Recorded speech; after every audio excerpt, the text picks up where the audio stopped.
I mean, we had the majority of the crew were Chinese. They were either from they were Chinese or they were Taiwanese or they were Macanese. So there's no doubt I came into it from where I come from in Ireland with a certain kind of sense of exotic awe. Really, I did. Guilty of exoticism. Colin, what I like about this film is that you're dealing with a man searching for, well, maybe not even searching for redemption, searching for something. Yeah, some kind of sense of meaning, some sense of, well, misguidedly searching for a sense of status. How do you prepare for that? Oh, you just take what's on the page, man. It's always the same, Jimmy. You just take what's on the page and you apply your imagination and you just ask questions and you concern yourself with what it'll be like to walk in the shoes of another human being. Like, as pure as that sounds, that's really it, Well, there's so many details in the character, though, too. You have to get that. You have to get those right, or else people don't, Yeah. With you, I mean, this is such an interesting character, such a beautifully done character. Thank you. Here, here. Where did you, how do you build such a bold relationship with the co-star in that kind of role, knowing where the script is going without Right. giving anything away? Oh gosh, it's like moment by moment, scene by scene. First day was, for me, it was just, starstruck and also like nervous and everything. It was just, a lot for me. But then 5 minutes in, Yeah, you settled he gave into me it fairly a quick. fist pump and, and I was like, okay. But then we settle in and then just discovering, like Yeah. you said, Yeah. rely on the script, rely on Edward Berger and his vision and his team, and just really moment by moment be really curious and open and be fluid, but come in with a lot of, my character's like a blob of imagination plus real people that I've learned about. So yeah, just finding it in the moment. Well, there's such a rich culture, the Hungry Ghost. I've Yeah. known about that. Yeah, Yeah. okay, It's fascinating. Yeah, it is. It's fascinating. Yeah. You're stepping into a culture that's a little different from you. You do that a lot for what you do. What did you pick up from living that experience, just shooting this film? I mean, we had the majority of the crew were Chinese. They were either from they were Chinese or they were Taiwanese or they were Macanese. So there's no doubt I came into it from where I come from in Ireland with a certain kind of sense of exotic awe. Really, I did. Guilty of exoticism.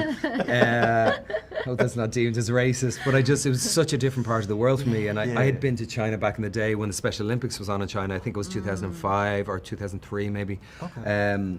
But I had been there in the capacity of being part of the committee on the Special Olympics, and it was all very official. This was the first time I got to go there and work and actually have relationships with our fellow crew members and also immerse myself not only in the gambling district. I didn't really immerse myself in that. We lived there. We lived in the hotel that we shot in. That was fantastic. But outside of that, there were areas like Old Town Macau and then another little small sleepy fishing village called Colowan that I just really got a sense of the people. In what way? I don't know, just being around them. Really kind and extraordinarily hard-working and really passionate about the project as well, and I just loved it. I loved the food, I loved the people, even if we didn't share the same language. There was communication through the eyes and through the gesture of mutual respect that is incredibly touching. That's beautiful. What about you? I mean, how did you get involved in the film, first of all, and what was it like kind of stepping into this world as well? Yeah, I was invited by Edward Berger, and then, I've always been a fan of his work and watched a lot of his previous work, even like German films that he made earlier, then I share co-stars with. So yeah, it was like a no-brainer to meet him and get to know about this project. And then at the time, Colin was already attached to it, so it was really a no-brainer to say yes to. Yeah. Colin, I've got to say, you continue, I look back at your career and see how you've grown. You're choosing such amazing projects every time. It's fun. What drives you? It's just fun. It's fun? Yeah. I mean, more than fun, of course. Fun is a pretty deep thing. But you just read. I'm very fortunate enough, to have a little bit of choice. And very few actors have any kind of choice. I mean, the majority of actors I know or grew up around or worked with in the earlier stages of this quote-unquote career thing, you don't go, oh, was I drawn to this character? Or is it something I want to explore? You do an audition. If you get it, you go. You're providing for your family and you're a working actor. So having choice is a huge thing. And with that in mind, I find when I read something, I either just lean into it. Hey, Tom. Hi. I lean into it or I lean out. It's just that simple, and it usually seems to be because I feel like it's something that I haven't done. Tom taking over again, pan down. It feels to be tilt down. If it seems to be something I haven't done, and this script was very singular, and the journey of Doyle Riley as a character was something that I haven't felt I explored before. So just that, I just love going to work and doing different things, man. It just keeps my curiosity and my interest alive. Yeah. Well, we got wrapped. Thanks, man. Thank you so Great much. to see you. I do. Great to see you, brother. You made a film that I feel like I used to see these movies a lot, like Dustin Hoffman starring in this amazing movie about a guy with these issues.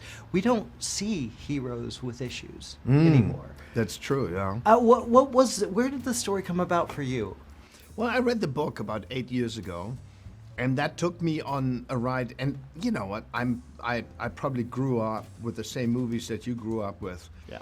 The Dustin Hoffman movies, and they don't go away. So I'm just drawn to those films. And I just started, maybe it's also naivety, because I just started making movies in the States. Yeah. And I'm thinking Dustin Hoffman is from the States, Robert Redford is from the States. Let's make those type of movies.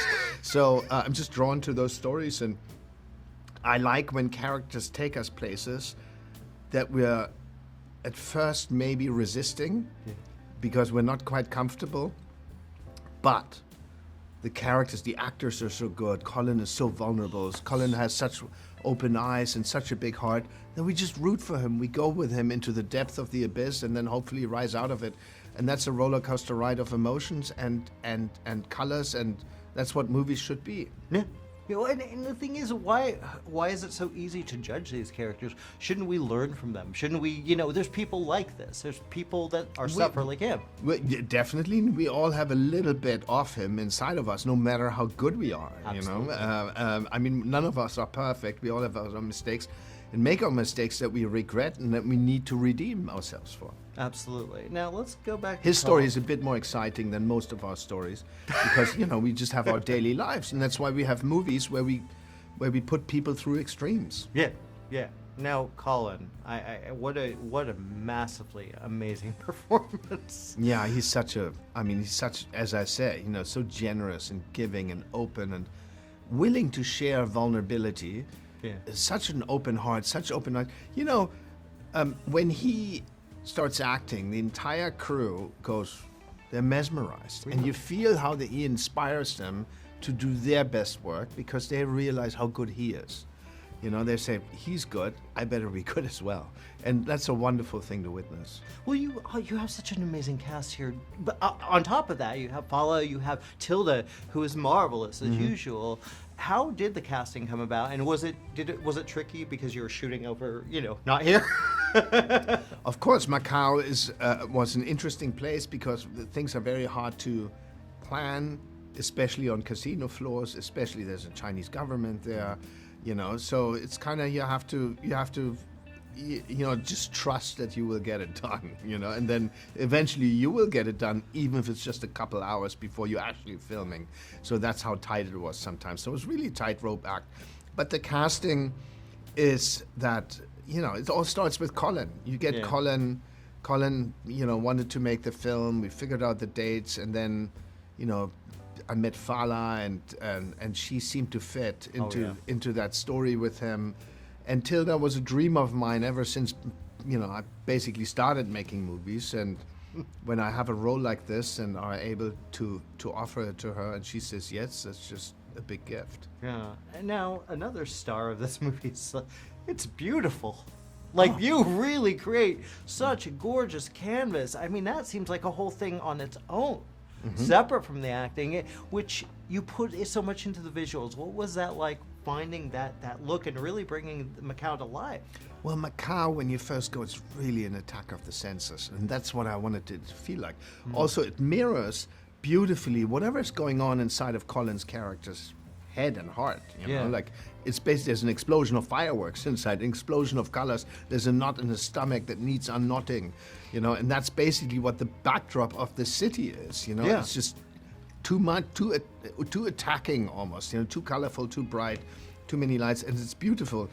And we went there for the first time, and there's too many options. Almost, you go there. Okay, I'm gonna have to whittle this down. I'm gonna have to come back. And so I went 4 times, whittling down the choice of locations because they're all, you know, they were all gorgeous. But you can't, you know, you need to end up with the essence of the movie. Well, it tells so much about the story in and of itself because you have a man just stranded in the middle of nowhere, basically, on a foreign land to him. Yeah. I just think it's brought so much to Colin's performance just on top of that. Yeah. Yeah. You know, what is it difficult to translate a book like this? Because I vaguely know of the book, but was it a difficult translation? It's always difficult because, you know, books are books, movies are movies. Yeah. They need different devices. The Tilda character, for example, is not in the book. Fala's character has a different job, you know, and we just sort of, as a movie, you know, we need dramatic devices, we need tension, we need a threat for the main character. And that's what Tilda does. You know, she's a detective from England, hunting him down, having found him, wanting her money back, basically. And that automatically creates a ticking clock for this guy. And so, that's basically, you know, but that's what you have good collaborators for, great writers, good cast, and trying to figure out how do we bring this, you know, this book to the screen. Yeah. Is it weird? Like, obviously, so much is. Oh, we got to wrap up. But Okay. I do. I'm so sorry. No, it's okay. I love this film. Thank you so much. Thank you for coming. Thank you for clicking on our video, everybody. If you like what you saw here, please make sure you like the video and subscribe and share with your friends who like this sort of content. JoBlo was created by movie fans for movie fans, and we appreciate your support.